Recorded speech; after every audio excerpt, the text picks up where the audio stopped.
Well, shall we open our Bibles this morning to the Gospel of John, chapter 2, verse 23.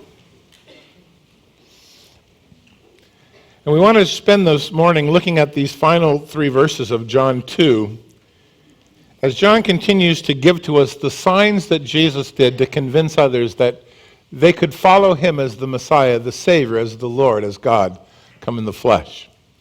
In fact, John uses the word signs a lot, 17 different places in the Gospel.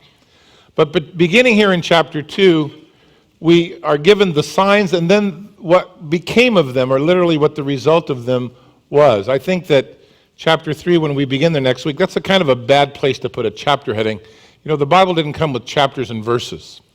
That was put in there by others to try to help us to find our place, and I'm glad that they're there. But unfortunately, this chapter division is a hard one because it really does continue the lesson from chapter 2 as we will go forward. And we'll see that this morning. Chapter 2 has three stories in it in all. There is the miracle at Cana, where Jesus performed his first miracles, and the disciples saw it, and Mary saw it, and some of the servants became aware of it. And notice in verse 11 of chapter 2 that the result was, we read there, the beginning of signs Jesus did in Cana of Galilee manifested or put on display his glory, and his disciples believed in him. Those men who had 5 of them had begun to follow the Lord either through John the Baptist's prodding or Jesus' invitation, who had come and started to believe that he was the one that was to come, found their faith strengthened by this first sign that Jesus did at a wedding. It was a positive, if you will, result. Following that, in Jerusalem, Jesus then came to cleanse the temple. And the religious folks asked him, by what authority do you do that? And what sign do you give us that you have the authority to come in here and act like that? And Jesus kind of gave them a very cryptic answer, and he said, destroy this temple. 3 days I'll raise it up, verse 19. And the result was that the Jews, those who were hard of hearing spiritually and didn't want to hear, began to argue from a physical sense that the temple had taken years to build, nearly half a century. But he was speaking of his body. And then John writes in verse 22, when he was risen from the dead, his disciples remembered that he had said this to them. And again, they believed the scriptures and the word which Jesus had said. So even this second sign, it didn't really have an immediate effect upon the disciples' heart. It did upon the unbelievers, the religious hearts. They just walked away, shook their heads. But the disciples hid the Lord's word in their hearts. And when he was risen, they recalled his word, so the effect was positive. Well, here in our verses this morning, John gives us a short editorial comment on the third application of the word signs, as it is found in these 3 verses. This time among the crowds in Jerusalem during that same period of time, the Passover and the Feast of Unleavened Bread took 8 days, and it was one of those celebrations that everyone over the age of 20, the men needed to be there if they could. It was a requirement. Now, we read in verse 23, when he was in Jerusalem at the Passover during the feast, many again believed in him when they saw the signs which he did. But Jesus did not commit himself to them because he knew all men and had no need that anyone should testify of man, for he knew what was in man. Now, this third sign, we have no idea, because it's plural, what they were. We don't know how many there were, how often they took place during these 8 days. But they took place in the streets of Jerusalem among the worshipers who had come there to celebrate the feast days.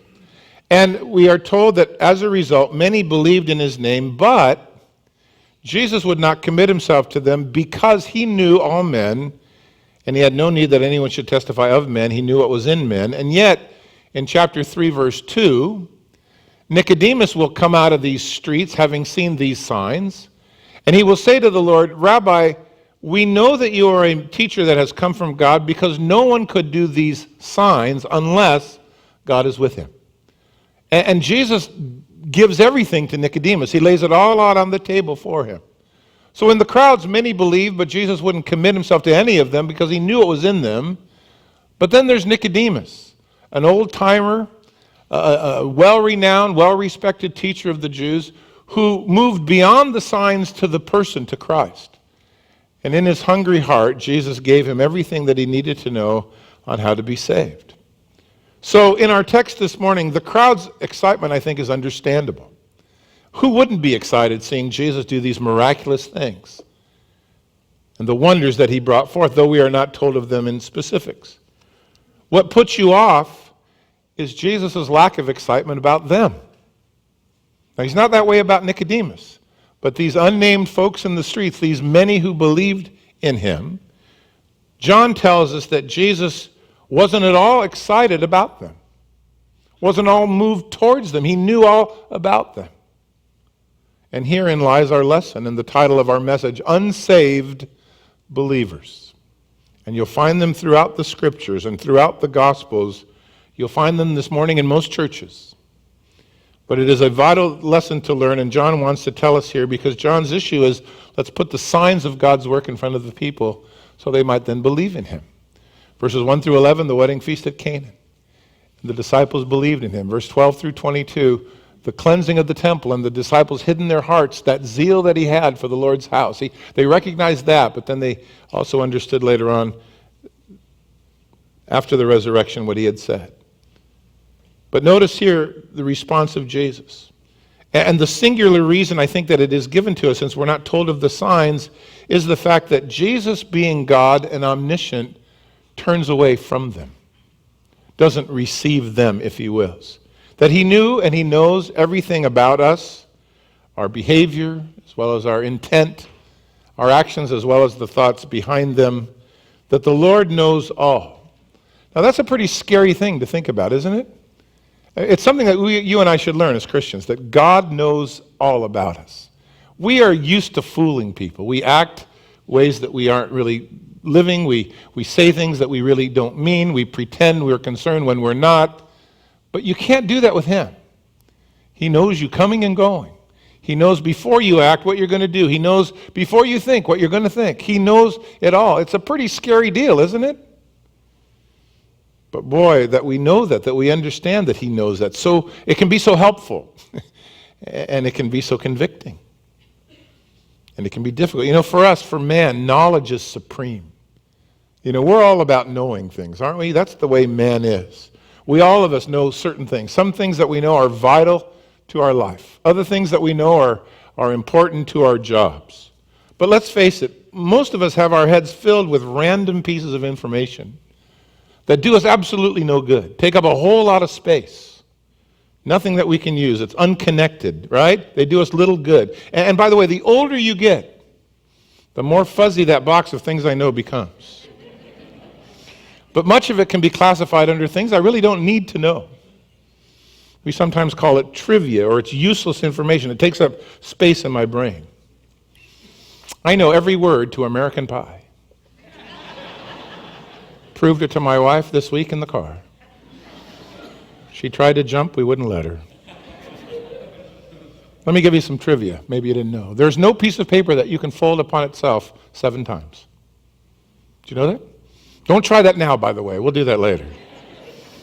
Donkeys kill more people every year than plane crashes. Mosquito repellent doesn't really repel mosquitoes. It hides you from them, so they can't sense that you're there. You burn more calories sleeping than watching TV. I have used this as an argument at home several times. The wingspan of a 747 is longer than the Wright brothers' first flight. I know. See there? Venus is the only planet that rotates clockwise. Apples are better at getting you up in the morning than a full cup of coffee. Might have known that. Takes 3,000 cows to supply the NFL with enough leather for balls in 1 year. I know. Where are those animal rights people now?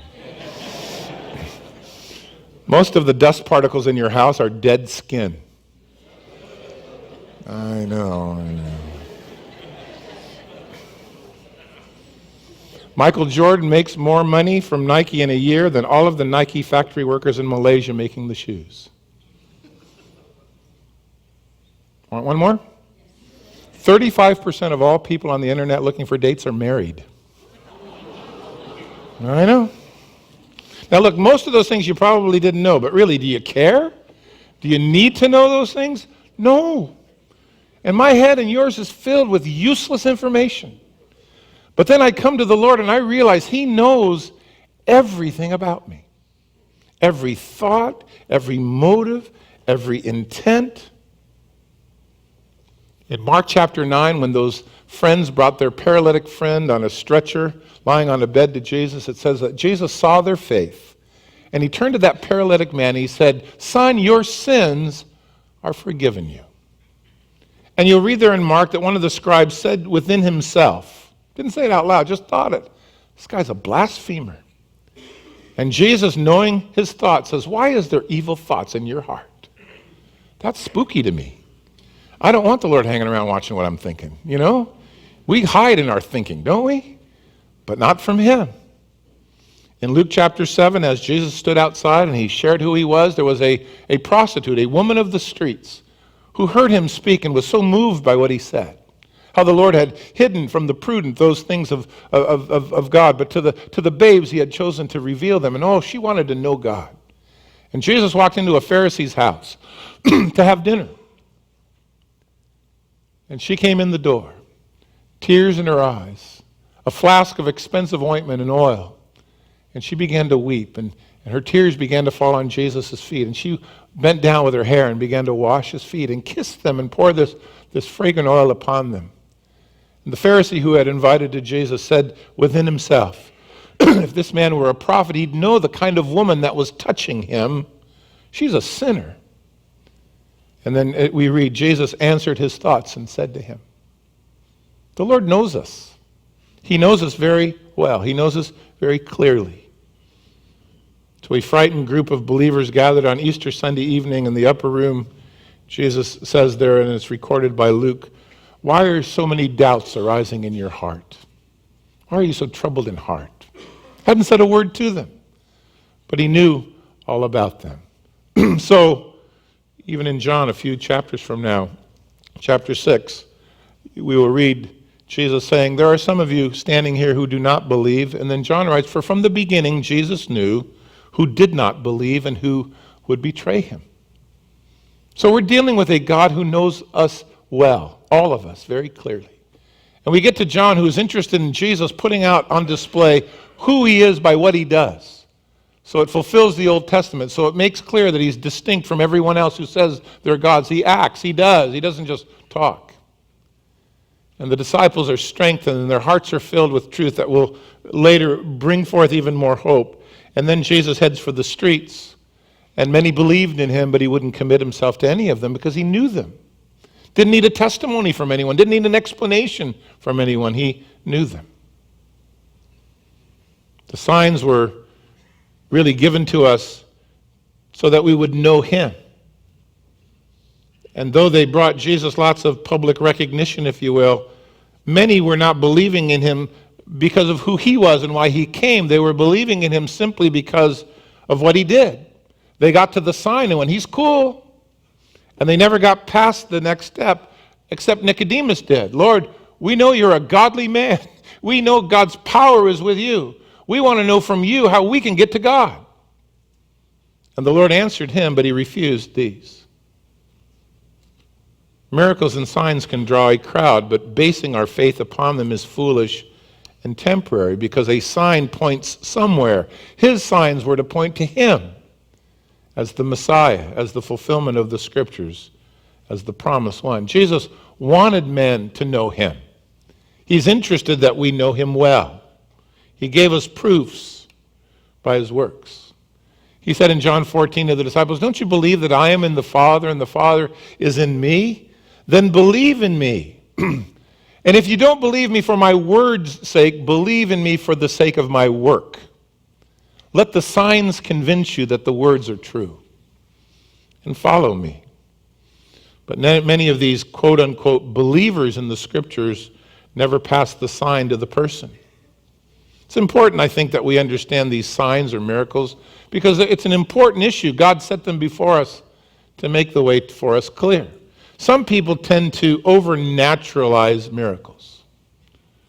They try to make a miracle out of everything: a sunset, a childbirth, a parking spot right in the front of the mall at Christmas time, exact change in my pocket at Starbucks. It's a miracle. Not really. Or some seek to explain them away. The world tends to do that because if they have to consider that God really exists and is active in our life, then they're going to have to account for what they do with their life. So they tend to try to minimize, if you will, miracles. They assert that miracles are just man not having, yet come to the point with innovation that he could make those things happen. They usually, man can now fly. Not a miracle, it's innovation. Unfortunately, even when it comes to Bible, commentators oftentimes minimize. I can't begin to tell you the commentaries I have that explain the crossing of the Red Sea by Israel, not as a miracle, but just the wrong sea.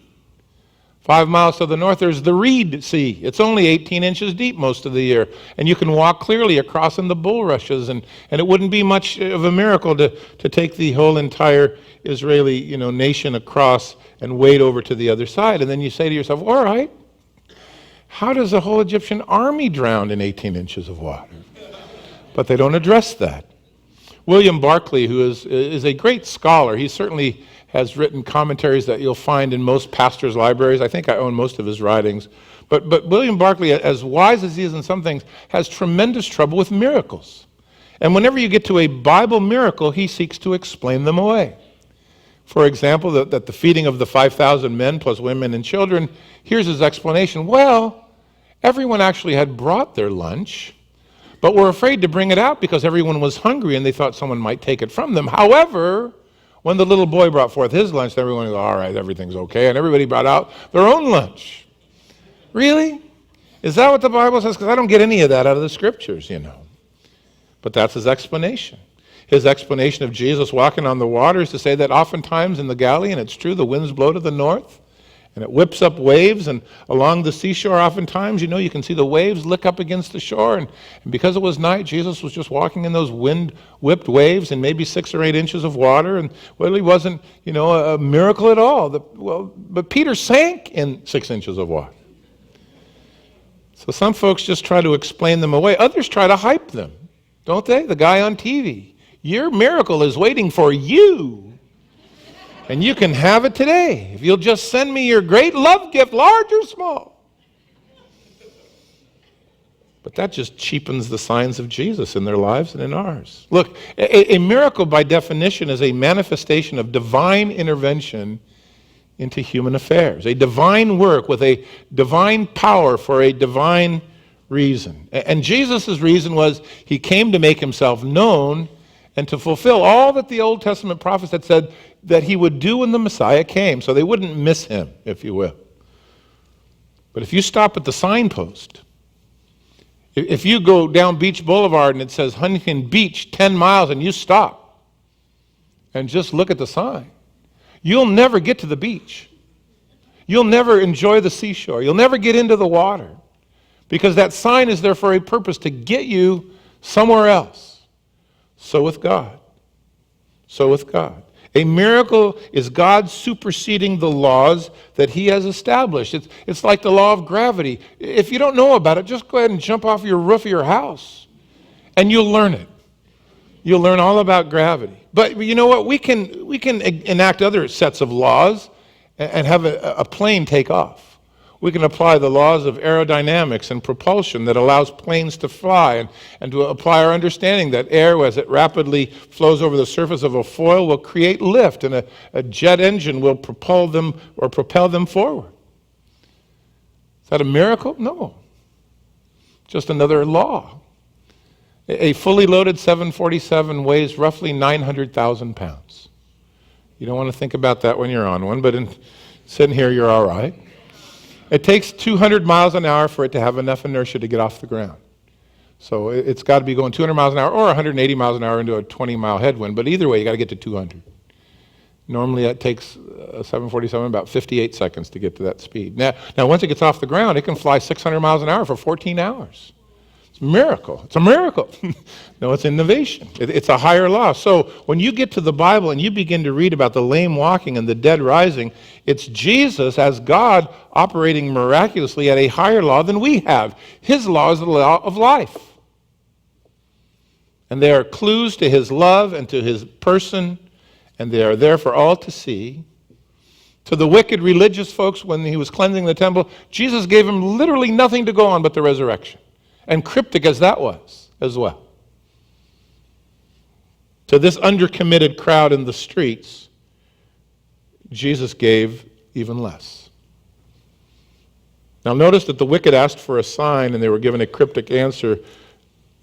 The disciples filed it away and believed it later. But here out in the feast day streets, the miracles that took place, the signs and the wonders that Jesus performed, whatever they were, brought together with attention a lot of folks.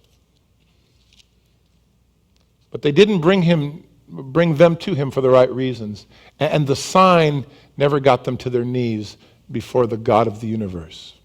The conviction, the commitment, the need for saving wasn't a part of their understanding. They just wanted to see and be seen and to be a part. There is a faith the Bible speaks of that falls far short of genuine saving faith. James in chapter 2 spoke of different kinds of faith, because it is one thing to recognize Jesus, quite another to receive him, to appropriate his words to mine, to believe that he knows better than I do how I should live my life, and to live accordingly. In verse 19 of chapter 2 of James, James writes, "You believe that there is one God. You do well. Even the demons believe and they tremble." So there is a demon kind of faith, one that recognizes Jesus as God but won't bow down to him. And in fact, their knee bows now, but way too late. They defied him first. Now they will bow under his power. The very next verse says, "Do you not want to know, or do you want to know," I think is how it reads, "O foolish man, that faith without works is" what? Dead. So there's a dead faith, one that never translates believing into action. It doesn't eventuate. You say you believe in God, but yet you live like hell. You live any way you please. You live any way you choose. You make your own rules as you go and then claim a tremendous trust in God. There's a lot of folks in our country like that. But it's dead faith. It doesn't change their behavior. It doesn't change their outlook. It doesn't cause them to make tough decisions to honor the Lord. The very next verse in James chapter 2, verse 21 says, "Was not Abraham our father justified by his works when he offered his son Isaac upon the altar? Don't you see that his faith working together with his works, by works his faith was made perfect?" And so the scripture says Abraham believed God. It was accounted to him for righteousness. He's now called a friend of God. You see, the difference between Abraham and those other two examples was Abraham was told by God that through his son he would have children more than he could count. And now the Lord was saying, sacrifice him on the altar. But he wasn't even married, had no children. And Abraham in his mind said this, "I can't believe that God would lie.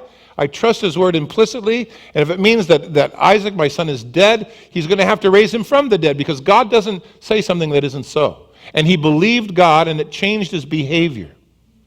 And he knew God, and he knew the heart of God. And it was accounted to him for righteousness because he believed God. And he was called God's friend.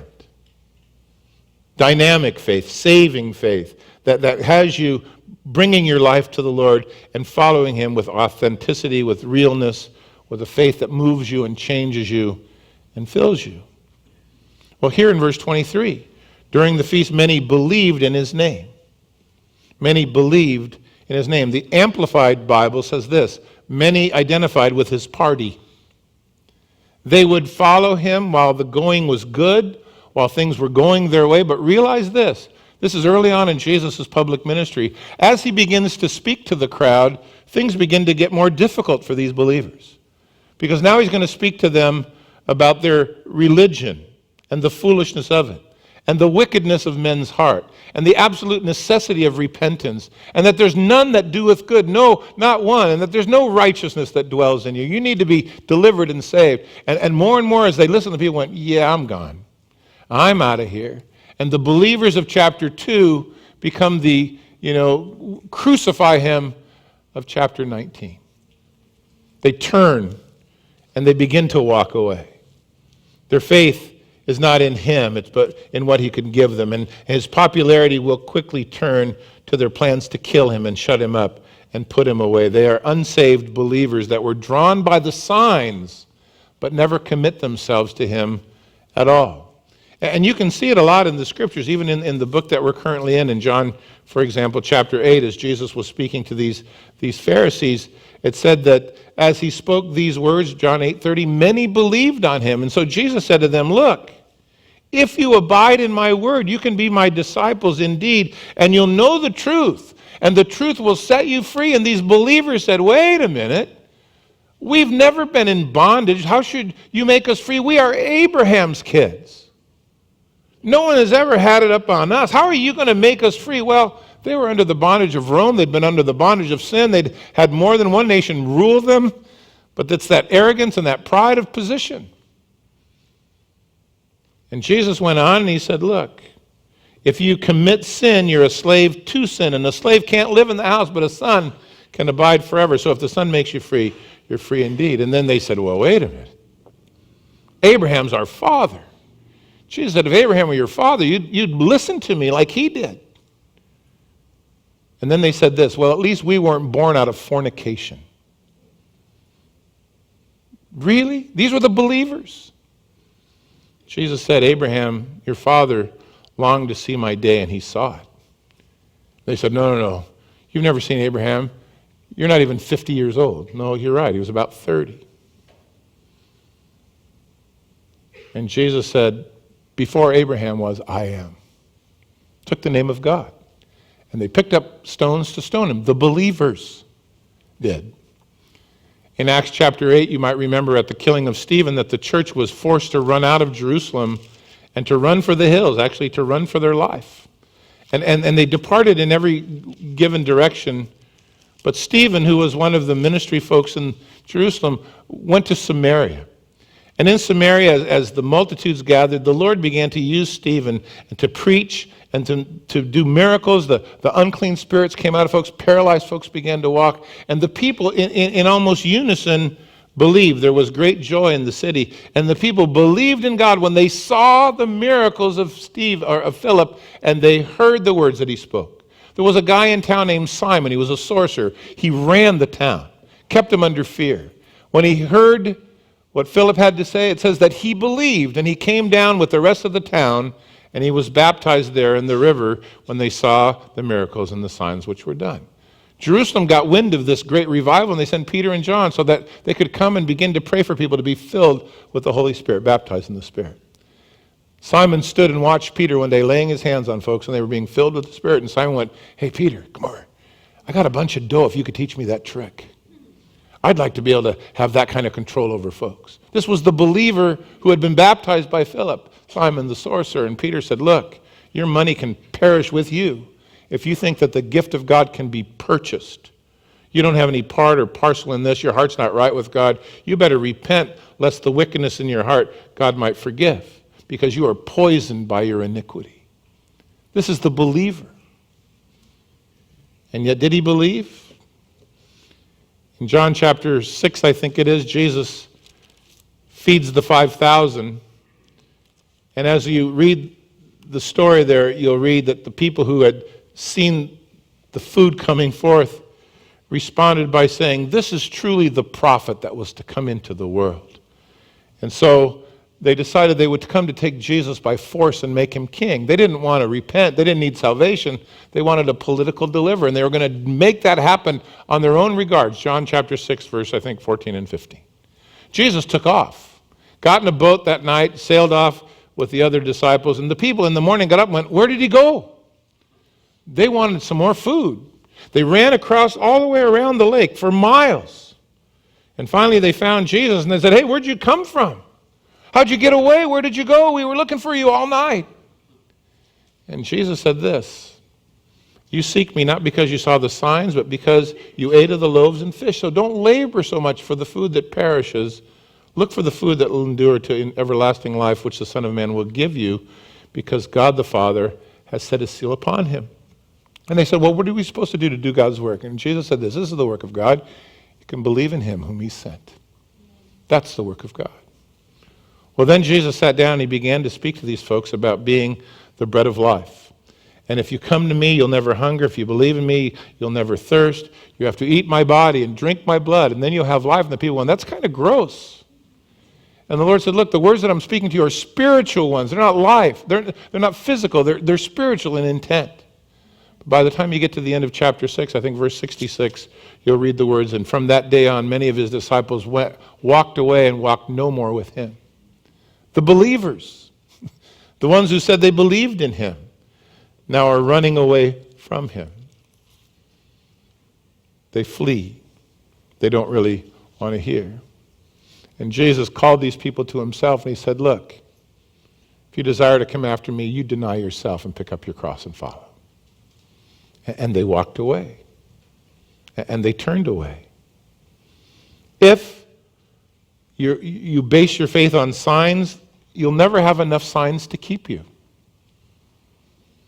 You will be stumbled by the healing that doesn't take place, and the prayer that is not answered, and the parking space that isn't there, and the spare change that doesn't exactly add up. It'll never be enough for your faith. It is one thing to know about someone or to seek what they can do for you. It is another thing to know them. And God's Son has come so you might know God. And the signs are there just to point you to him. Don't be enamored by the signs. Be enamored by the person. I've seen my mailman come by the house for years. I know how tall he is. I think how old he is, what the color of his hair is like. I tell you about when he arrives. One day, though, I happened to be outside and spent 20 minutes talking to him. I know him better now. I know his story with his kids. I know his health issues. I know how much he likes his job or doesn't. Big difference between knowing about someone and actually knowing them. So, verse 23, when they saw the signs which he did, they believed in him. But did they follow him for the right reasons? Did they stop to learn about themselves? Did they want to hear what he had to say? Not so much. And who knew that? Jesus did. So by the time you get to verse 24 and 25, those are pretty convicting verses, aren't they? I mean, these will put a stop you right in your tracks. Jesus wouldn't commit himself to them. Why? He knew them. He didn't need anyone to tell him about them. He knew all about what was in man. Notice in verse 24 that the word men is in italics. It literally reads, he knew all. There isn't anything that he doesn't know. And here are two verses to tell us how Jesus responds to this type of following. And it's pretty sobering. And maybe you should know that the word believed in verse 23 and the word commit in verse 24 is the exact same word. In fact, in Greek, it almost reads like a play of words. They believed in him, but he didn't believe in them. Or if you will, he would not put himself in their hands. Pretty heavy, pretty sobering. In Mark chapter 4, and again I think in Luke chapter 8, Jesus tells the story of the parable of the sower, and it's intended to communicate to us that when God's word is preached, it falls on hearts of different kind of content, if you will, composition. And he shows us in that parable what happens in places we can't usually see. So he tells us about four types of soil that are often representative of the four types of hearts that hear the gospel. And the first one is the wayside. It's a hard path that people walk all over. Nothing can penetrate it. And so when the seed, the word of God, falls there, the enemy just swoops in and picks up the seed and flies away. It has no impact. But the next example of the soil is the stony ground. The stony ground upon which the word of God can fall. And this is what Mark writes of Jesus saying, these are like those who have seed sown upon stony ground. When they hear the word, they immediately receive it with gladness, but having no root in themselves, they only endure for a time. And when tribulation or persecution arise for the word's sake, they immediately stumble. Luke writes, but the ones on the rock are those who, when they hear, receive the word with joy. But having no root, they believe for a while, and in time of temptation, they fall away. Believers that don't really believe, that follow for some excitement and some thrill and some need and some satisfaction, but they never really come to know God. And so when trouble comes or persecution comes or it's more difficult to obey God's word now, it's easier to just say, I believe and do what I want, they walk away and they turn from God. And we see it time and again. So you get to these 3 verses, and they almost seem inconsequential because they're like summary verses at the end. And oh, by the way, the Lord went outside during those 8 days. Did a lot of signs that many believed, but the Lord didn't commit himself to them. They believed in him. He didn't believe in them. Why? Because he's God. And he knows the difference. And Jesus' reaction to them suggests that these were some stony ground folks who didn't have saving faith, never brought forth any fruit. And Jesus doesn't commit himself to them because he has x-ray eyes. He can see right through. Hebrews chapter 4 says there's no creature hidden from his sight. We're all naked and open before him with whom we have to do. God knows us. We have to give an account to him. God knows about us. And he knows about our faith or our lack of it. You can pull the wool over everyone's eyes but his. But the bottom line is going to be, are you a man or a woman who has been convinced that Jesus is the Lord, and so you are following him, or do you just live in the I believe in him life? But it doesn't touch your life. It doesn't govern your life. When the hard decisions have to be made, you make the easy way out. You make room for yourself. What do we need to do? We need to be honest. You know, the cool thing I remember learning as a young Christian was that God knows the worst about me and loves me anyway. Some of you only know the best about me and can hardly love me much. But he loves me at my worst. Psalm 103, isn't it? Verse 14 says, he knows our frame and he remembers that we are dust. I like that. I like that God is aware of my worst. That when I came to him and said, Lord, I want to be saved, he didn't just look back over my life, he looked forward. And he took me anyway. Secondly, he knows the best about my life even when no one else does. He knows the purity of heart or the lack thereof. People will accuse you of being unkind or unloving or unsupportive or uncaring. Well, they can accuse you of anything. But God knows the heart. Paul said in Corinthians, it's a small thing that you judge me. When the Lord comes, he will bring righteous judgment.